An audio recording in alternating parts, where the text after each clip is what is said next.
So I dedicated myself to going in the gym, and I told myself, I'm not just going to go in the gym for football. I'm going in the gym for me. When I go in here, I'm going in here to better myself, better my mind, and better my body for a lifetime. I knew it was something that I had to do for me. I couldn't just do it for football or just do it for a sport.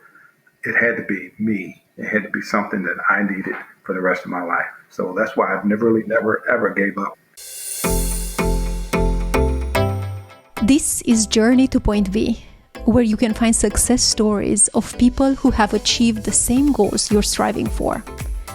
I'm your host, Lucia Csoma, and it's my hope that these stories will provide motivation for your own journey to Point B. Darryl, welcome to Journey to Point B. So excited to have you here today. I'm excited to be here. Always good to see you, and looking forward to this. Yes.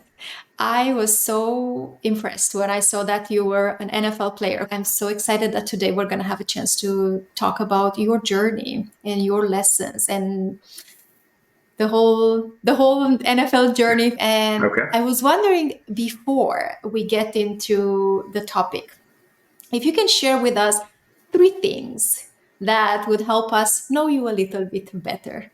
Okay, 3 things. I am the only boy of 3 children. I had 2 sisters, one older, one younger.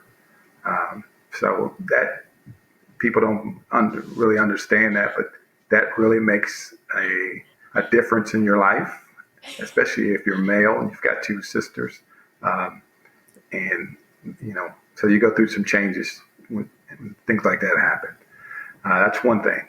The other thing is, I moved as a young child, I moved from a all black community to an all white community in the 3rd grade. And me and my 2 sisters were the only African Americans in the school. And that was definitely a big change that happened in my life.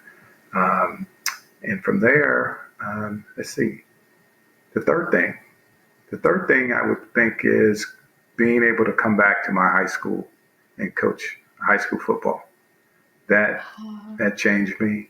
That made me really appreciate all the things that I've done in the past and be able to come back and share that with, those student athletes was really a highlight in my life. So those are 3 things that people probably didn't really know that much about me. Thank you for sharing that, Darryl. I really appreciate it. Now, going to your journey to NFL, Can you take us back to the beginning of this journey? What were the early stages of that? Well, it's funny. It goes way back. So I didn't really start playing organized football until I was in the 7th grade, and when I was in the 7th grade, I was really small. I mean, literally, I was, I think I was like 4'8". I think I weighed about 98 pounds, soaking wet. And I came out for the football team. And so the coach is kind of looking at me like, this little kid, what we're going to do with him. But what it turned out to be was, an opportunity to show people what I was capable of. And I wasn't really sure because it was just something that I'd never really been in organized football before. On the streets and stuff, I was doing my thing, but, in a controlled environment, it's totally different. So, but I went through it. I became a running back. I really excelled at it. My coach really started to inspire me to do certain things. And so from there, 8th grade, I grew a little bit more. I was 4'11". I think I ended up weighing about 105. So and I even had a better season as an 8th grader.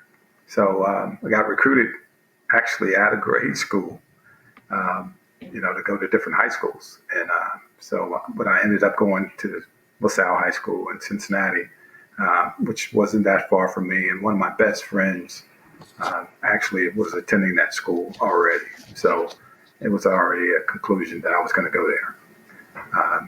And I had a really good, seasons there. I really enjoyed it.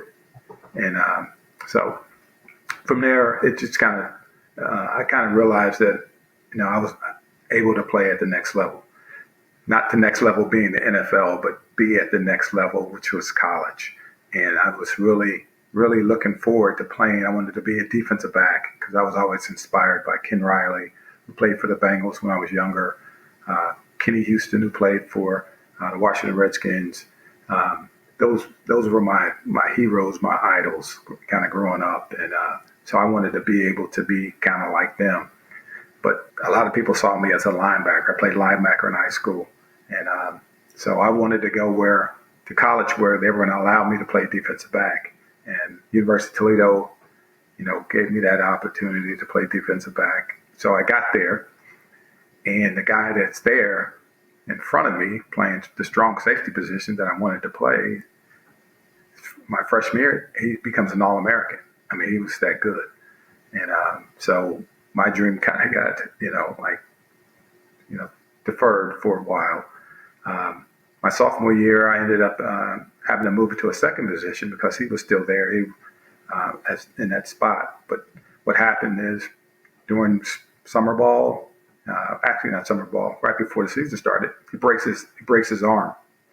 Mm-hmm. So now I get to play the strong safety position, after a couple of games. So I played strong safety, played really well. And then I ended up getting hurt, and I ended up missing, I think, about 5 or 6 games. And I came back and actually played the last game of the season, had a really good game. At that point in my sophomore year, I just knew that I had what it took to actually make it to the next level, And so I worked on that. I did a lot of training. I did a lot of, learning the positions and things like that. Unfortunately, my junior year, I ended up having to move back to linebacker because our starting linebacker got hurt. And they asked me if I would move to outside linebacker, and I did that. And I had really great seasons doing that. But when I look back on it, it really hurt me in the draft. It really hurt me, career-wise, because people didn't get to see those last 2 years of me playing the position that they wanted to be able to draft me at. So I entered the NFL as a free agent, and I actually got recruited by a lot of NFL teams to sign with them, which was good. So I decided to go to Houston only because they had drafted, I think, 4 or 5 defensive backs. So, and I remember telling my agent that, it looks like they need help. It looks like they have a lot of positions available, by the fact that they took a lot of guys in the draft, for the defensive back position. So I decided to go there. They decided to treat me like one of their draft picks. And they brought me in early. They gave me an opportunity to play, and kind of show what I can do. And I excelled at it. And I ended up making the team. And I can remember just sitting there in the locker room and just looking at the guys that I was, so fascinated with, just years ago. Guys like, Earl Campbell, I was a kid, really, in high school, watching this guy, play for the University of Texas.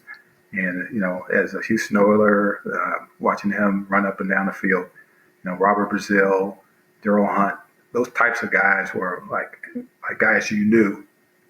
Back then, you knew the big guys that played and went to the NFL. You knew their names. And I'm sitting in the locker room with these guys, and I'm part of their team. So I was really happy about that. I was really fascinated about that part of it. But I knew I needed to do the things I needed to do to stay there. Because NFL is, it really means, not for long. So when you just happy to make the team, you don't last very long, and it's a battle even today. So, but that that was the journey. That was the things that I went through. Not all the things, because it's really a long story, but I did a lot of things that I had to do, and I would do them again. Given the same opportunity, I would do them again because I grew up. It taught me a lesson of how to be a man, how to take responsibility for the things that matter to you, and and take ownership for the things that you're going to do in life. And you can't pass it off to anybody else, and you've got to take full responsibility. Yeah, quite a journey. I can only imagine how it is to get to the level where you can be in a locker room with players that you have admired, that it was an honor just to watch them play. Oh yeah. Maybe see them in a real game and now play the game with them. Trying to cover guys that you knew were like the best, in the game.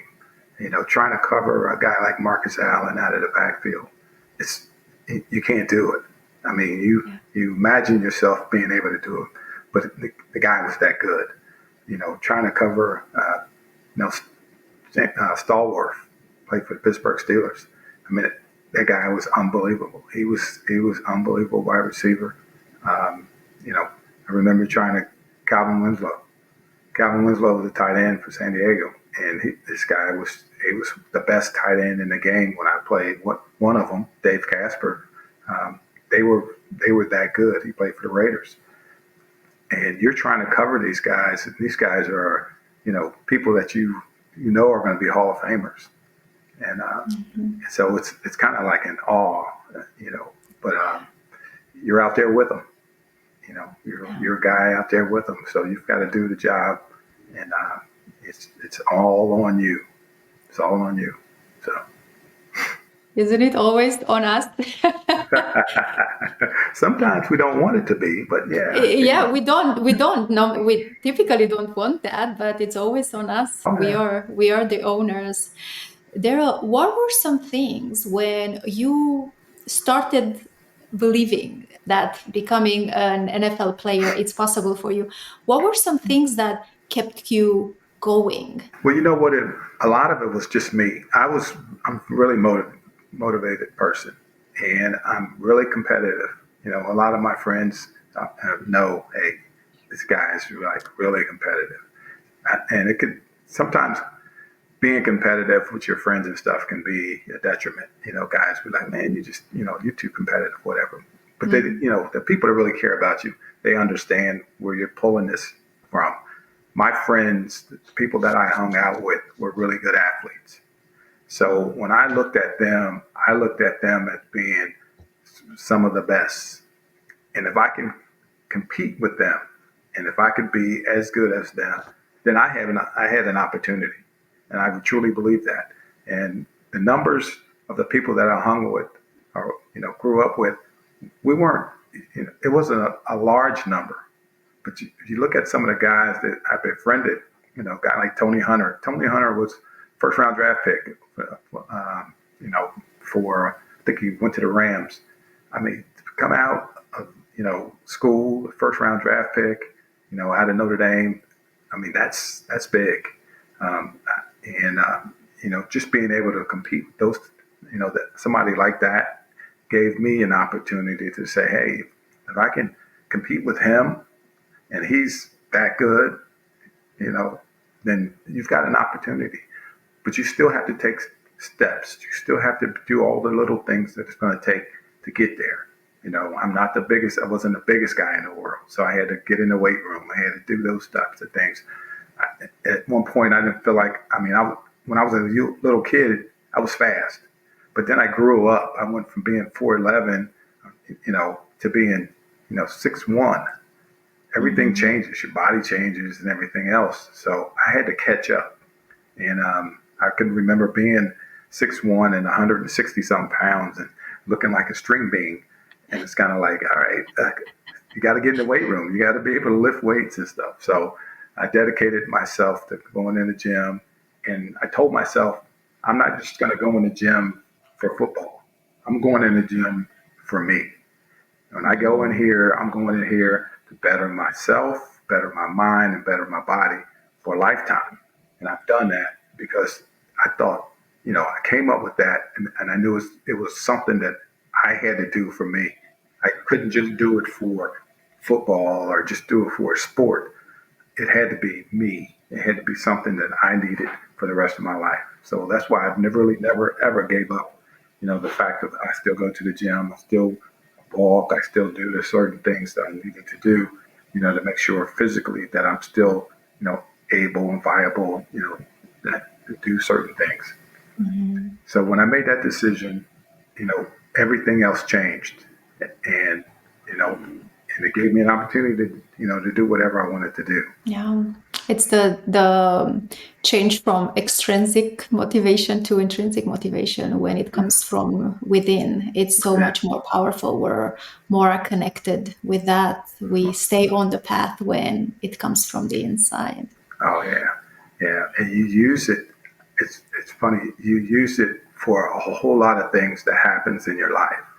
I mean, we go through a lot of things in our lives constantly, and you have to find that thing that you can just turn to that's going to help you get over that next hurdle, because that next hurdle may be a little higher than the hurdle before that, but you own that. You have that within you to know what it's going to take for you to get past this. This year for me, it's probably been the worst year of my life. My mom passed away in June, and, Sorry. well, thank you. But the thing about it was just really trying to deal with everything. She had been sick for a while. She had dementia. Went through a lot of stuff. But my mom was my hero. She was that person that I had always turned to, and I can look when I had troubles or if I'm feeling down on myself. She was the person who raised 3 kids. She worked 2 jobs, got her degree. She, you know, she became a mayor. She became a state representative. She did a lot of things. So when I look at what she accomplished in her life, with 3 kids, and I'm looking like, okay, you have no excuse. You've got this person in front of you who's already showed you what you can do when you stay the course, and that's part of what makes me stronger now. Just knowing that she was there for me. But losing her, it was kind of, I don't want to say I felt like an orphan, because I don't, I grew up with my mom, but I feel like I lost a big part of who I am, who I was, and it takes a toll on you, and you try to find those things that are going to kind of get you back to, where you used to be and where you can be. So I'm fortunate I have a beautiful wife who's there for me. She gives me a lot of motivation. She gives me a lot of push. She doesn't give in. She doesn't give in. She pushes, and I need that. And so I'm fortunate there. Yeah. But it seems like the lessons that your mom taught you, like to search the answers within yourself, to find the motivation within yourself, to still continue and find the support you need to move forward. Oh yeah, Find what yeah, you need. Yeah. My mom, she wouldn't put up with much. Meaning, I can remember the first football game I played, and I actually kind of snuck and signed up for football. She didn't even know I was playing. She worked and she got off at 5, and she got home. I would get on my bike and I would ride to practice and go to practice, and I'd ride back. So I did that for a while. And first game comes up, and I tell her that, hey, I'm playing football. She's like, you're too small, you whatever, you shouldn't be playing. But she came to the game, so we played, and probably the second or third play I'm in the game, I got hit in the knee and went down, and I'm just laying on the ground holding my knee. And so she walked out there on the field and said, you better get up, or you're never playing this game again. You're out here laying on this ground like this.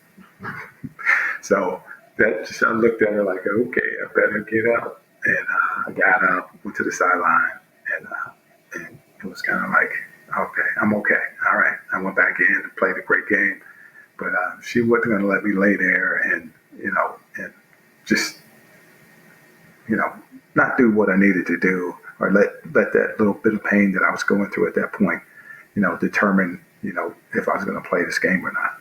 So, like I said, sometimes you need that push. It's easy to wallow in some kind of misery or whatever. And, so I've always appreciated the fact that I had a great mom, and, it keeps going. Those memories keep me going. Yeah, that's beautiful. Mm-hmm. Darryl, what were some key moments in your journey to NFL? It's hard to pinpoint a certain thing that happened. I know opportunity means a lot, and a lot of people don't get the opportunity to showcase what they're capable of. For me, I was fortunate to the fact that when I came out, teams were coming out to work you out at your school or your university. So I was fortunate. Tony Dungy was with Pittsburgh, and Tony Dungy won Super Bowl with Indianapolis Colts, and great guy. He came in, he worked me out, and he was impressed with what he saw. And he said, "You know what?" He said, "You can play any position on the field," and that made me feel so good from a guy like Tony Dungy to come back and tell you something like that. He threw me receiver routes. He did defensive back drills. We did all kind of stuff. He timed me to see how fast I was. And he said, "We really want you to sign." He said, "I don't know if we're going to draft you." He said, "But we'd really love you to sign with us." And actually, the night of the draft, the Pittsburgh Steelers had their scout there at my apartment. He actually took me out to lunch during the draft. And it was funny because it was him and a guy from Dallas Cowboys. They both took me to Red Lobster, and we sat there and ate. And they were both talking to me, trying to get me to sign with them. But I didn't end up signing with either one of them. But it was just that feeling of somebody actually wants you, somebody here making you feel like, yeah, you're good enough. You're good enough that we're going to put this time and effort to get you to sign a contract with us. So that's probably one of the key moments that I can really kind of think of. What became clear to you in that moment when you had these people interested in you? What did you learn in that moment? Well, I learned that everything that I had done at that point meant something. And, all the stuff, all the time and effort, all the days at the gym, all the time running around the track and running up and down the field. When you didn't want to be there, some days you just didn't want to be there. I had a assignment with an agent after my senior season, and he put me on a regimen of weightlifting and running and all of that. And it was tough because I was never really used to that type of regimen. But at the end of the day, it paid off, and everything I did was worth it at that point. And even I remember looking in the mirror, and I was like, I didn't even recognize myself. I mean, I was huge, and I was like, wow, I've never been this big in my life. And so when I got to Houston, it's funny. I was probably close to 220 pounds, and they were looking at me like, we got you as a defensive back. You're looking like a linebacker. So, but I knew through camp and everything, I was going to lose some of that weight. There was no way I was going to be able to keep it on, and it started to come off. But the key for me was just being ready and being able to get there and showcase what I was able and capable of. What would you say, Darryl, is one of the biggest challenges that you had to overcome? I think what we have as a person, we have to overcome ourselves. And what I mean by that is, growing up, when I was a little kid, growing up, I had all these dreams, and I had, things that I did, and I had a confidence that was, so strong. I can remember as a kid, like I felt like I can do anything. I felt invincible at times. And as we grow older and we meet people and we go through, circumstances in our lives, we lose that confidence. And I can remember asking myself, what happened? Where's that person? Where's that confidence that you had when you were growing up? And so I knew I had to get that back. I had to find that. And the only way I was going to find it is by challenging myself to go out and do the things I felt I needed to be able to accomplish to get there. And that was the weightlifting, that was the running, that was the competition, that was the competing against people constantly. That just kind of built it up. And then from there, I had to get a self-confidence to be able to step out and be able to talk to people and be open and confident enough to approach people. I didn't want to be a person who, you have all the things you want, but you didn't have the confidence to really, hold great conversations with people and things like that. Mm-hmm. So that was important to me. And so I went through that route of, I went into communications. I got my communications degree from the University of Toledo. You had to get up in front of people and do public speaking. And that takes, for a kid that went to be the only black kid in your classroom and to stand up in front of all of these people who are, are judging you, and not feeling that really confident, at that point in your life, to now come to college and be able to do that,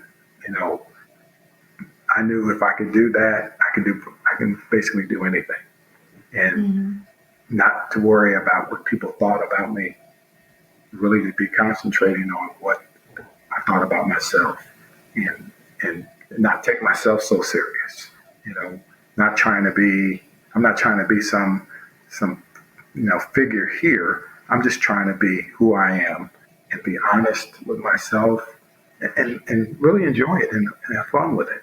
And I learned that lesson, and it made my life so much better. Yeah, that's beautiful. Thank you. What are some lessons and skills that you had to use in your journey to becoming an NFL player, being an NFL player, that you are currently using in who you are today? Taking self-ownership, taking that self-leadership skill and just running with it. Okay. So you make a plan, you work that plan. All right. And you can kind of envision what that plan is going to bring you. And sometimes it brings you even more than what you really anticipated. Like I said, I went back and I coached at my high school. I had that opportunity come about.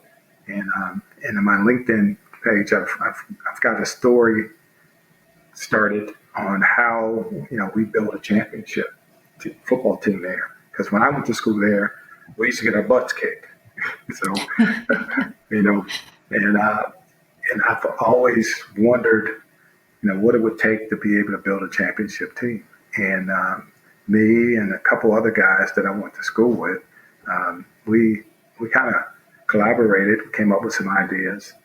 We got with another gentleman who was actually the head coach of the LaSalle football team. We came up with an idea, and we figured out a way that we could at least give ourselves an opportunity to be champions.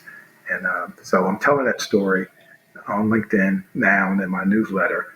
But those are some of the things that that I learned through the skill set that I learned from being in the NFL that I could kind of bring back to and use it at my high school, use it in my personal life, and then kind of pass it on to my kids and help them understand what life is all about, and some of the journeys excuse me, some of the journeys that I've been through. And Darryl, if you were to mentor someone that is considering professional football, like at your level, what would be one advice that you would give that young person?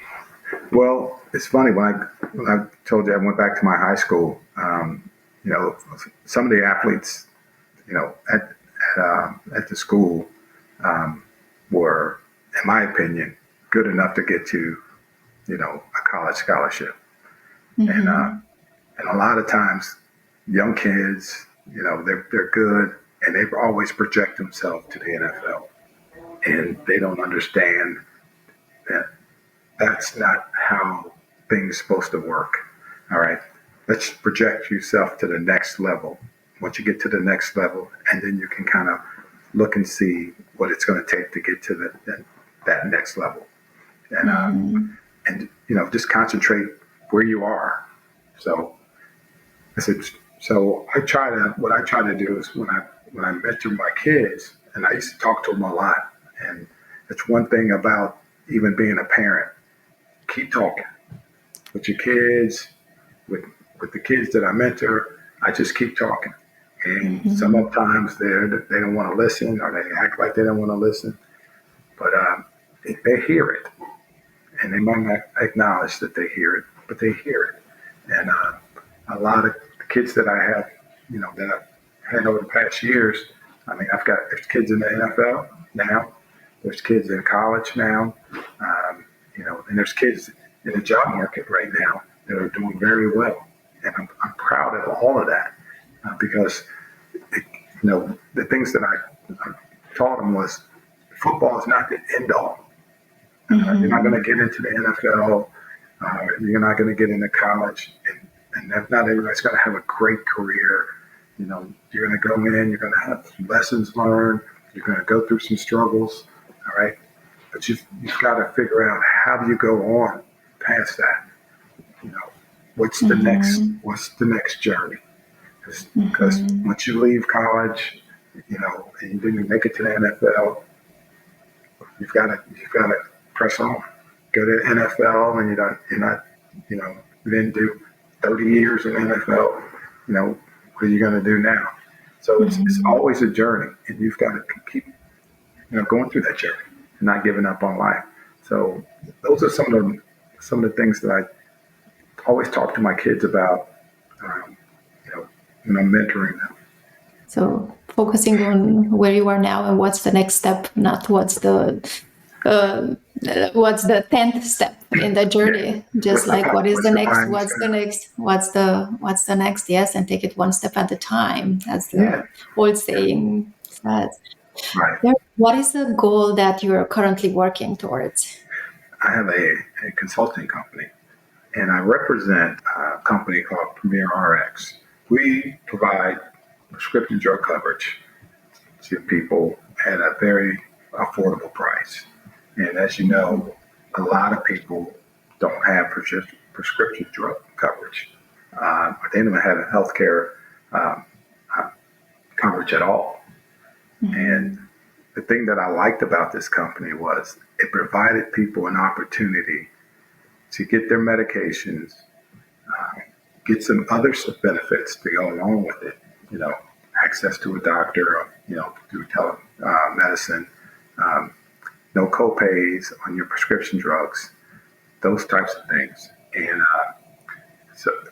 at a very affordable price. So, most people, you have health care at work or something like that, your premiums, especially if you got a family, it's going to be $100-some for a premium coming out of your check every month. Our program, it starts at $59 a month for a single person, and then it's $67 a month for a family. So the premium, that's the premium. But with that premium, no copay on over 1,000 drugs that we have. Our brand drugs are reduced. The price is reduced. Plus, you have to telemedicine. That's unlimited use. You don't have to pay a service fee when you use it. Plus, you get your drugs shipped to your home. Now, not all drugs are able to be mailed to your home, but the ones that are able to be mailed, you can get a 90-day supply sent straight to your home each 90 days. So that's a benefit for a lot of people. And so, like I said, there's a lot of people out there who just can't afford that. They can't afford, to be in their company's insurance plan because it just costs too much money. So, and I kind of concentrate on that part of it because I understand the need. I was a firefighter for 32 years, and I went to people's homes, and I really witnessed, how people lived, and and I see people at their worst. I mean, when you're sick and dying and you're injured and you're going through those types of things, you're at your worst. A lot of people that I've dealt with, they passed away. I mean, we show up and they're already gone. And so you have to deal with what you see. And just seeing that and finding a way to kind of help people when they're there, when they can't afford their medication, they can't afford to talk to a doctor, they have no other alternatives. They don't know what to do. And it's easy when you don't see it to not even know that it exists. But when you know it exists, you feel, somehow compelled to do something. At least tell people, help people with different services, try to provide, a link that they can go to talk to somebody that will help them and their family to get through what they need to get through. That's a beautiful mission. Thank you. Yeah, thanks for sharing.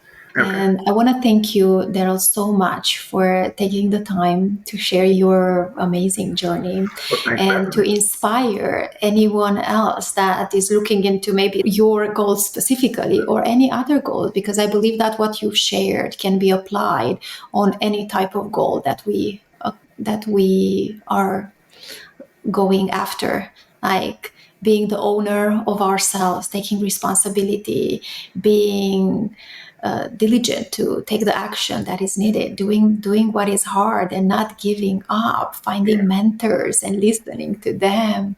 I think they are all lessons that we can learn from when chasing our goals. So thank you so much for today. Well, you're very welcome, and I really appreciate you. And I'm so glad that we met in our class, and you've been really inspirational to me. You've got a lot of great comments, as we go through our journey and stuff and through these classes. So kudos to you. And thank you. I'm really happy that you asked me to be a part of your podcast, and I appreciate that. Thank you. Thank you, Darryl. You're welcome. I hope this episode gave you some inspiration for reaching your goals. If you found it useful, please hit the subscribe button. This will help me bring you more inspirational stories to support your own journey to point B. Thank you.